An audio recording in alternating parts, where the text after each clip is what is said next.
দেখতে দেখতে কাটা দিলাম 2024 সালের জানুয়ারি মাস। এখন পা দিলাম সব থেকে নির্লজ্জ ও ব্যয় মাস ফেব্রুয়ারি মাস। আমাদের এই ফেব্রুয়ারি মাসটা আমাদের বাঙালিদের জন্য সব থেকে স্মরণীয় হয়ে থাকার কথা ছিল, কারণ এই মাসের ভিতরে আছে 21শে ফেব্রুয়ারি নামক মাতৃভাষা দিবস। এই দিনটা আমাদের জন্য স্মরণীয় থাকার কথা ছিল, কিন্তু এখন এটা হয় না, হয় এটার উল্টাটা। আমি কেন বললাম এই ফেব্রুয়ারি মাসটা সব থেকে নির্লজ্জ ও জঘন্য মাস?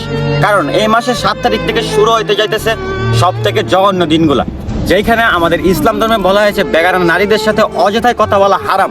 ওই জায়গায় আমরা ফেব্রুয়ারি মাসে বসে থাকি বেগানা নারীদের সাথে ডে পালন করার জন্য, কিছু কিস ডে, কিছু হাক ডে, কিছু আরো অন্যান্য ডে আছে, এগুলা ডে পালন করার জন্য। এগুলা আমাদের ইসলামে সম্পূর্ণ হারাম। আমাদের মুসলিম দাবি করতে ঘৃণা হয়, আবার আমরা মুসলিম হয়েও আমরা আফসোস করি যে ফেব্রুয়ারি মাসে ডে পালন করার মতন কোনো নারী নাই।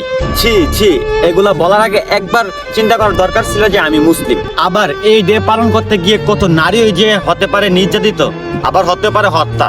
আমি বোনদের উদ্দেশ্যে একটা কথাই বলি, যদি বয়ফ্রেন্ড জোর করে তাহলে হাতে কিছু টাকা ধরিয়ে দিও, তবু তোমার সুন্দর দেহটাকে না। এই ডে নামে অশ্লীল জিনিসগুলা থেকে আল্লাহ সকলকে হেফাজত করুক, আমিন।